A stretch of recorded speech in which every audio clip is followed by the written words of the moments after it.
Sa ngalan ng Ama at ng Anak at ng Espiritu Santo. Amen. Sumainyo ang Panginoon. At sumainyo rin. Aminin natin ang ating mga kasalanan upang maging marapat tayong gumanap sa banal na pagdiriwang. Panginoong Hesus, Ikaw ang aming buhay at muling pagkabuhay. Panginoon, kaawaan mo kami. Panginoon, kaawaan mo kami. Panginoong Hesus, Ikaw ang daan, ang katotohanan at ang buhay.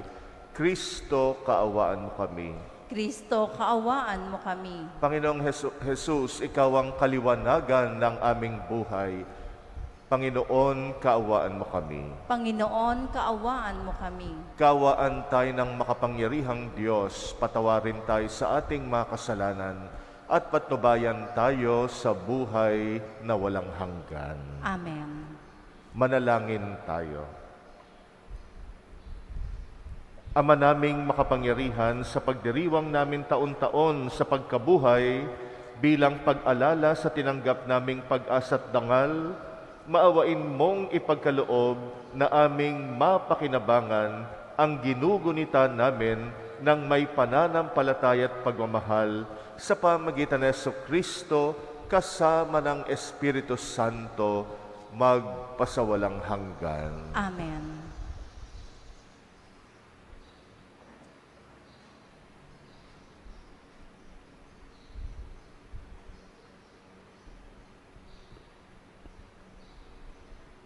Pagbasa mula sa mga gawa ng mga apostol.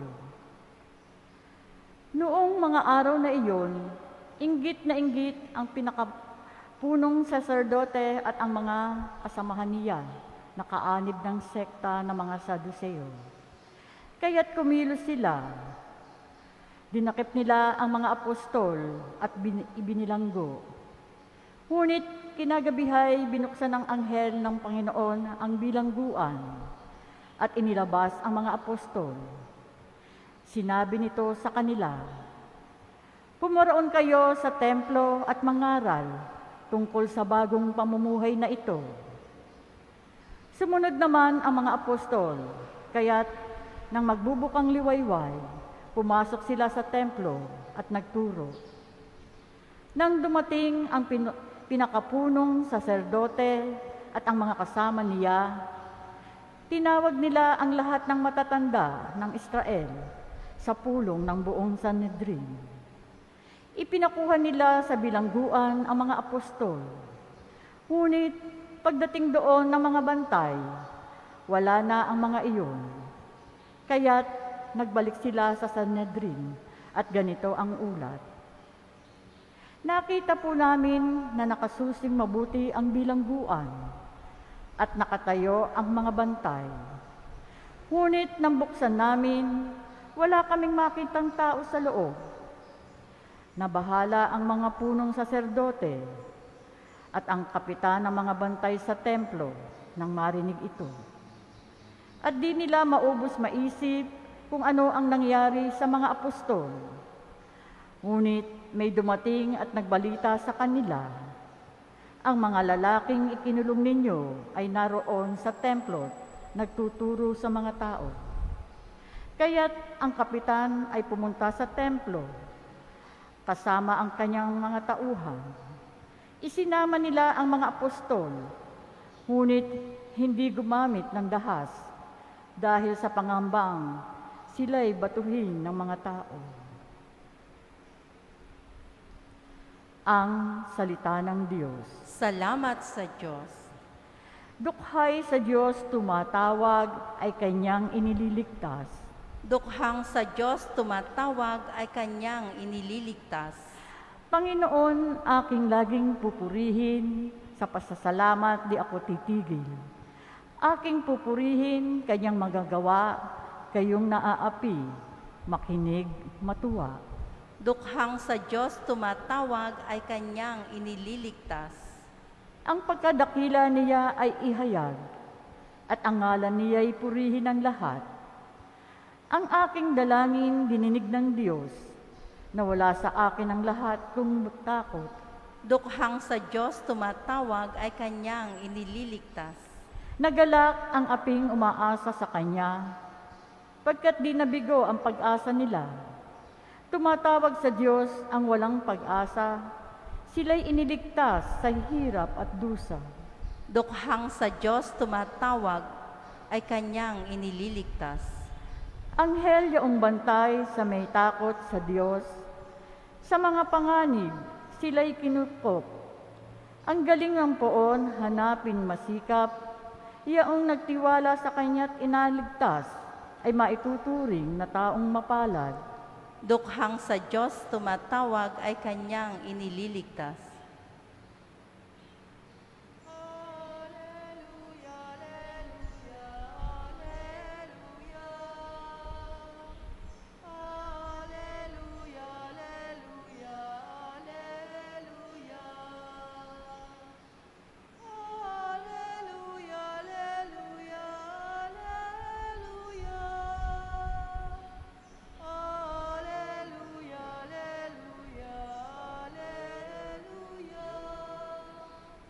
Kay laki ng pagmamahal ng Diyos sa sanlibutan, kaya't anak niya'y ibinigay.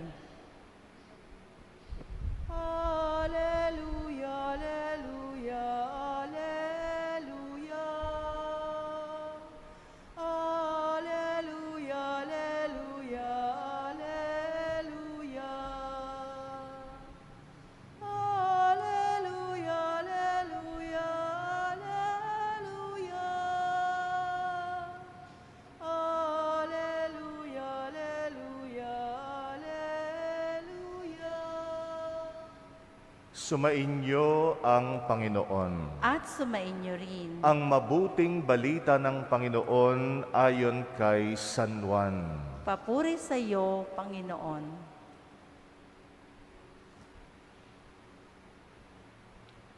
Gayon na lamang ang pag-ibig ng Diyos sa sanlibutan, kaya ibinigay niya ang kanyang bugtong na anak, upang ang sumampalataya sa Kanya ay hindi mapahamak, kundi magkaroon ng buhay na walang hanggan.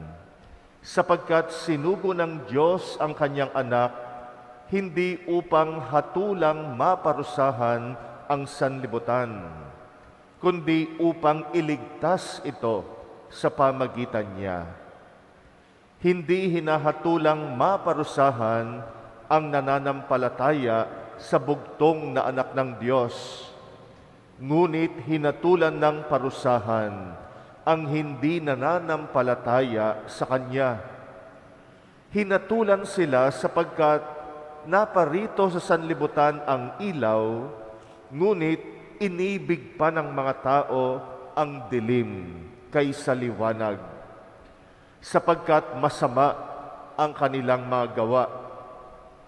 Ang gumagawa ng masama ay ayaw sa ilaw at hindi lumalapit dito upang hindi mahayag ang kanyang magawa. Ngunit ang namumuhay sa katotohanan ay lumalapit sa ilaw. Sa gayon, nahahayag na ang kanyang mga ginagawa ay pagsunod sa Diyos. Ang mabuting balita ng Panginoon. Pinupuri ka namin, Panginoong Hesukristo. Sino ang nagmahal sa iyo nung panahong pinakamahirap kang mahalin? Kung sino man yon ang tunay na nagmamahal sa iyo. Yung minahal ka nung nasa pinakapangit kang sitwasyon at disposisyon. Yung pinakamahirap kang mahalin. Pero sa kabila nun, ay minahal ka pa rin. At masasabi natin, kung meron mang isang nagmahal sa atin, nung panahong pinakamahirap tayong mahalin, yan ang ating Panginoon. Ganyan natin mailalarawan ang talata na narinig natin sa ating ebanghelyo ngayon. Pinakasikat na talata, John 3:16. Gayon na lamang ang pagmamahal ng Diyos sa sangkatauhan, kaya't isinugo niya ang kanyang anak upang sino mang sumampalataya sa kanya ay hindi mapahamak kundi magkaroon ng buhay na walang hanggan. Dakilang pag-ibig ang motibo ng Diyos, kaya isinugo niya ang kanyang anak. Pagmamahal, kaya ang Diyos hindi tayo tinatantanan. Kahit tayo ay nasa pinakapangit nating sitwasyon dahil sa ating pagkamakasalanan. Hindi naging dahilan yung pagiging hindi natin karapat-dapat para tumigil siya sa kanyang pagmamahal sa atin. Sa tuwi-tuwi na ay lagi niyang pinapakita, pinapadama ang pagmamahal niya. At umabot sa sukdulan yung pagmamahal niya sa atin. Kaya nga sinugo niya maging ang sarili niyang anak upang magsakripisyo para sa atin. Kaya tuwing titingnan natin ang imahen ni Jesus na nakapako sa krus, yan ang pinakadakilang tanda ng pag-ibig sa iyo ng Diyos. At tuwing titingin tayo sa krus, ay makikita natin yung sarili natin na minahal ng Diyos, lalo na nung panahon na pinakamahirap kang mahalin. Yung iniwang ka na ng lahat dahil mahirap kang mahalin. Pero merong isa na hindi tayo iniwan, at yan ang ating Panginoon.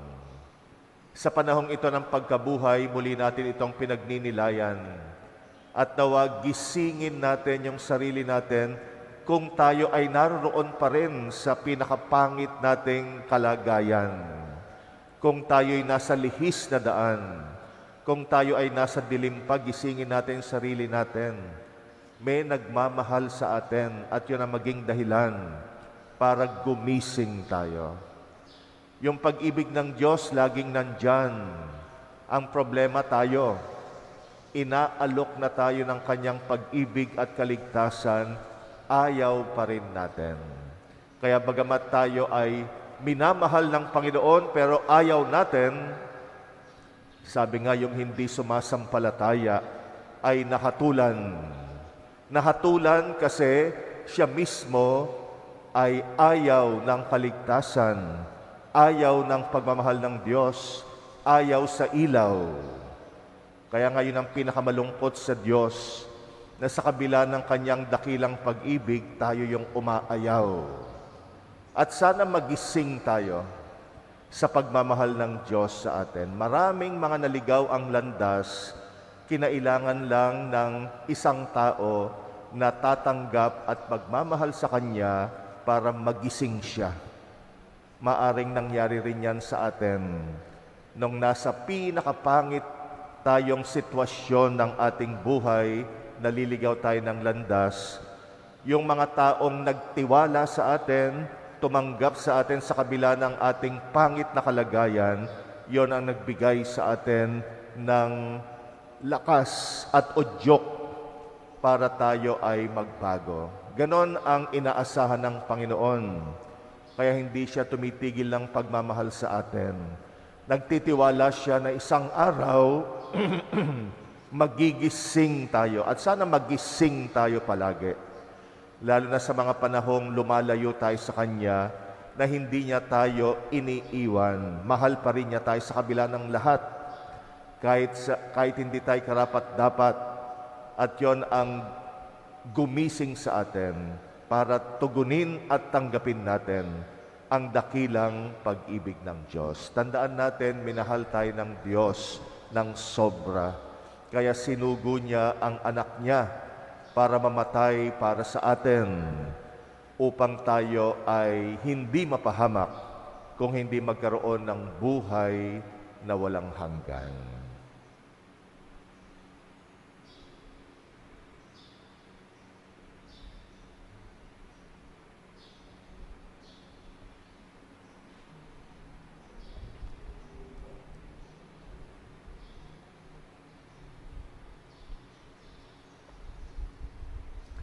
taglay ang pagtitiwala, ilapit natin ang ating mga alalahanin sa Diyos Ama na labis na nagmahal sa mundo, kaya't ibinigay ang kanyang bugtong na anak upang hindi na mawala ang mga naniwala sa Kanya, bagkus ay magkaroon ng buhay na walang hanggan.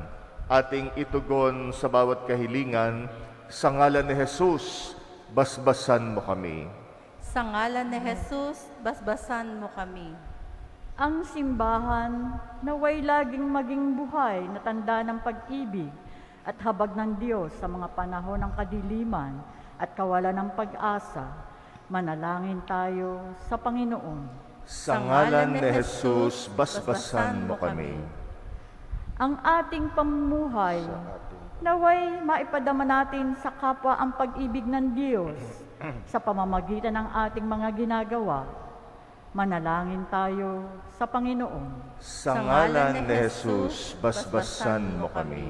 Ang pag-ibig ng Diyos naway maghatid ng kapayapaan sa ating mga puso at pagkakasundo ng lahat. Manalangin tayo sa Panginoon. Sa ngalan ni Jesus, basbasan mo kami. Ang mga may sakit at mga nagdurusa, naway makaunawa na mahal sila ng Diyos sa pamamagitan ng pangangalaga at pagkalinga ng kanilang pamilya at mga kaibigan. Manalangin tayo sa Panginoon. Sa ngalan ni Jesus, basbasan mo kami. Ang mga mahal natin sa buhay na namayapat, naway makabahagi sa kaluwalhati ng muling pagkabuhay. Manalangin tayo sa Panginoon. Sa ngalan ni Jesus, basbasan mo kami. Tahimik nating idalangin ang ating mga personal na kahilingan, muli nating alalahanin ng mga kapatid nating patuloy nating pinagdarasal, lalo na yung mga humihiling ng ating panalangin. Ipagdasal natin ang intensyon ng mga kapatid nating nagpapamisa sa ating pagdiriwang ngayon.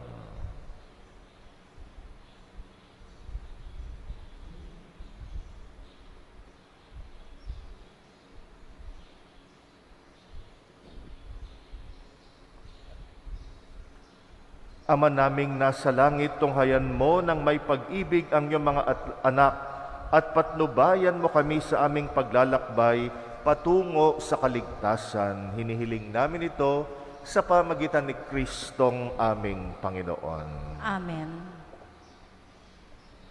Blessed are you, Lord God of all creation. Thanks to your goodness, this bread we offer, fruit of the earth, work of our hands. It will become the bread of life.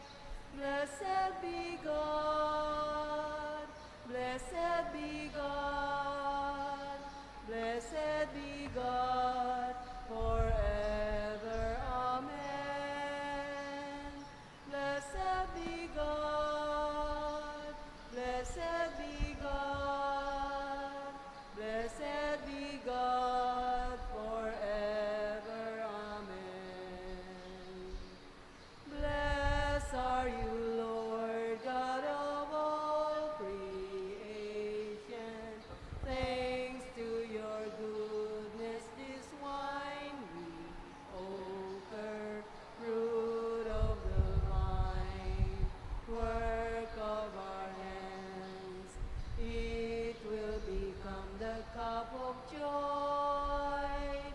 Blessed be God, blessed be God, blessed be God forever. Amen. Manalangin kay mga kapatid upang ang paghahain natin kalugdan ng Diyos amang makapangyarihan. Tanggapin nawa ng Panginoon itong paghahain sa iyong mga kamay, sa kapurihan niya at karangalan, sa ating kapakinabangan at sa buong sambayanan niyang banal. Ama naming lumikha sa paghahain ng banal na pagpapalitan ng iyong mga kaloob at ng aming alay, kami pinagsasalo mo sa iyong buhay na namumukod tangi at walang kapantay. Ipagkaloob mong ang aming paikinabang sa iyong paikisamang aming maasahan ay siya ring umiral sa aming pamumuhay araw-araw sa pamagitan ng Jesucristo kasama ng Espiritu Santo magpasawalang hanggan. Amen. Sumainyo ang Panginoon. At sumainyo rin. Itaas sa Diyos ang inyong puso at diwa. Tinasan namin sa Panginoon. Pasalamatan natin ang Panginoong ating Diyos. Marapat na siya ay pasalamatan. Ama naming makapangyarihan, tunay ngang marapat na ikay aming pasalamatan sa lalo ngayong ipinagdiriwang ang paghahain ng Mesiyas, ang maamong tupa na tumubos sa aming lahat. Sa paghahain ng sariling buhay at sa pagkabuhay ng anak mong mahal, na buksang ganap ang iyong tahanan at kaming pinaghaharian mo ay naging kasambahay. Sa pagkamatay niya sa krus, nalupig ang kamatayan. Sa kanyang pagkabuhay, naging buhay siya ng tanan. Kaya kaisa ng mga anghel na nagsisiawit ng papuri sa ng walang humpay sa kalangitan, kami nagbubunyi sa iyong kadakilaan. Santo, Santo, Santo Panginoong Diyos ng mga hukbo, napupuno ang langit at lupa ng kadakilaan mo. O sana sa kaitaasan, pinagpala ang naparirito sa ngalan ng Panginoon. O sana sa kaitaasan. Ama naming banal, ikaw ang bukal ng tanang kabanalan. Kaya't sa pamagitan ng iyong Espiritu, gawin mong banal ang mga kaloob na ito pang para sa amin ay maging katawan at dugo ng aming Panginoong Hesukristo. Bago niya pinagtisang kusang loob na maging handog, hinawakan niya ang tinapay, pinasalamatan kanya, pinagati-hati niya yon. Iniabot sa kanyang mga alagad at sinabi, tanggapin ninyong lahat ito at kanin. Ito ang aking katawan na ihahandog para sa inyo.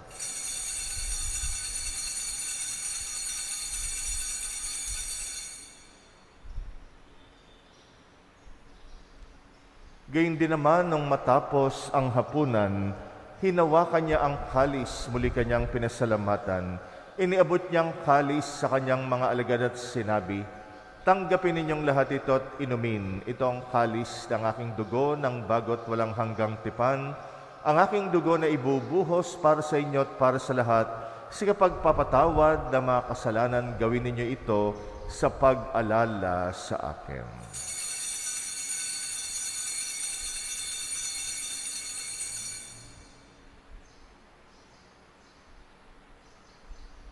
Ang misteryo ng pananampalataya. Si Kristo ay gunitain, sarili ay inihain, bilang pagkait inumin, pinagsasaluhan natin, hanggang sa siya ay dumating. Ama, ginagawa namin ngayon ang pag-alala sa pagkamatay at muling pagkabuhay ng iyong anak, kaya inaalay namin sa iyong tinapay na nagbibigay buhay at ang kalis na nagkakaloob ng kaligtasan. Kami nagpapasalamat dahil kami yung minarapan na tumayo sa harap mo para maglingkod sa iyo. Sinasamo namin kaming magsasalo-salo sa katawan at dugo ni Kristo ay mabuklod sa pagkakaisa sa pamagitan ng Espiritu Santo. Amalingapin mong iyong simbahang laganap sa buong daigdig. Puspusin mo kami sa pag-ibig kaysa ni Francisco na aming Papa at ni Jose na aming Obispot ng Tanang Kaparian. Alalahanin mo rin ang mga kapatid naming nahimlay na may pag-asang sila'y muling mabubuhay, gayon din ang lahat ng mga pumanaw. Kawaan mo sila at patuloyin sa iyong kaliwanagan. Kawaan mo at pagindapatin kaming lahat makasalo sa iyong buhay na walang wakas. Kaysa ng mahal na Birheng Maria na ina ng Diyos, ng kabiyak ng puso niyang si San Jose, kaysa ng mga apostol at ang lahat ng mga banal, na namuhay dito sa daigdig ng kalugod-lugod sa iyo, maipagdiwang nawa namin ang pagpupuri sa ikrarangal mo sa pamagitan ng iyong anak, na aming Panginoong Hesukristo. Sa pamamagitan ni Kristo kasama niya at sa Kanya, ang lahat ng parangal at papuri ay sa iyo, Diyos amang makapangyarihan, kasama ng Espiritu Santo, magpasawalang hanggan.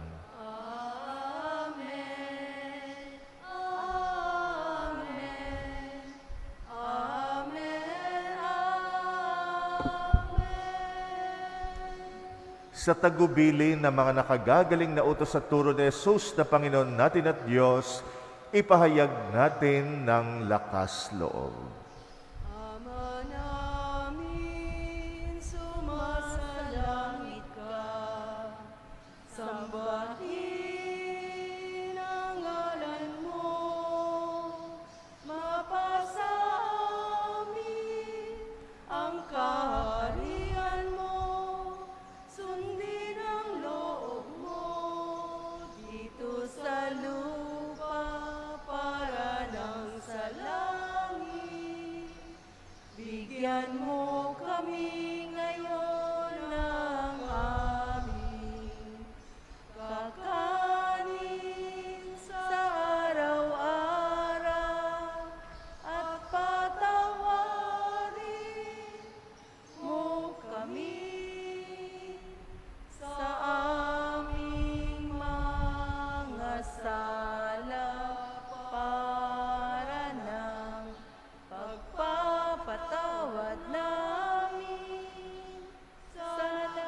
Hinihiling namin kami yadya sa lahat ng masama, pagkalooban ng kapayapaan araw-araw, iligtas sa kasalanan, ilayo sa lahat ng kapahamakan, samantalang aming pinananabikan ang dakilang araw ng pagpapahayag ng tagapagligtas naming Seso Kristo.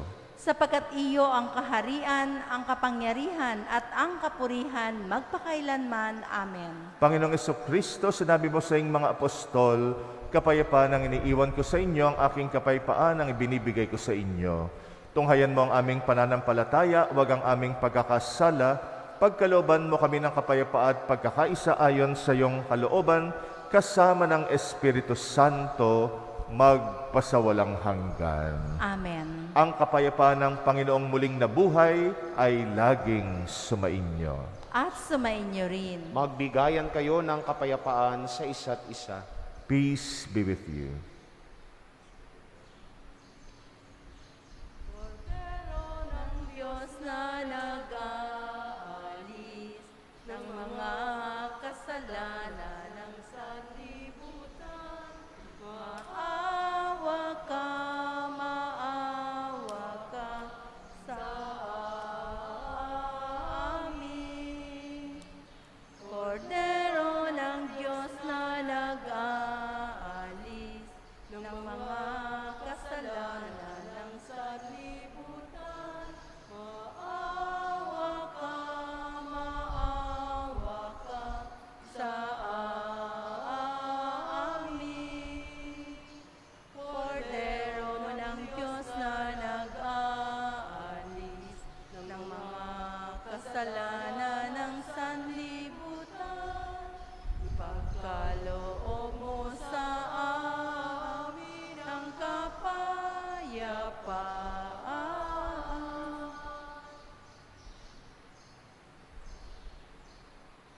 Narito ang kordero ng Diyos na nag-aalis ng mga kasalanan ng sanlibutan. Mapalad ang mga inaanyayahan sa kanyang piging. Panginoon, hindi ako karapat-dapat na magpatuloy sa iyo, ngunit sa isang salita mo lamang ay gagaling na ako.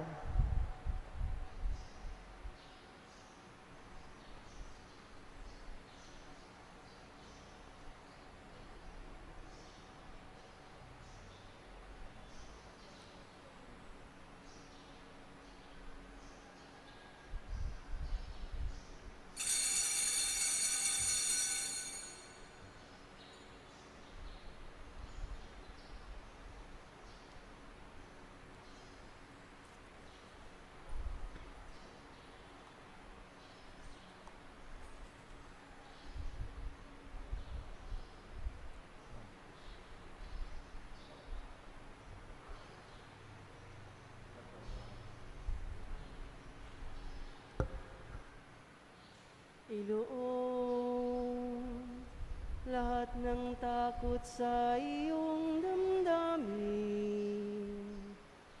Ang pangalan niya'y lagi nang tawagin, at siya'y nakikinig sa bawat hinaing. Magmasid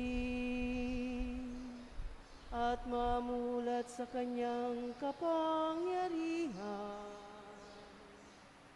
Nabatid mo ba na siya'y naglalaan, patuloy na naghahatid ng tunay na kalayaan? Manalig ka, tuyuin ang luha sa mga mata. Hindi siya panaginip, hindi siya isang pangarap, siya'y buhay. Manalig ka. At ngayon, di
Manalangin tayo.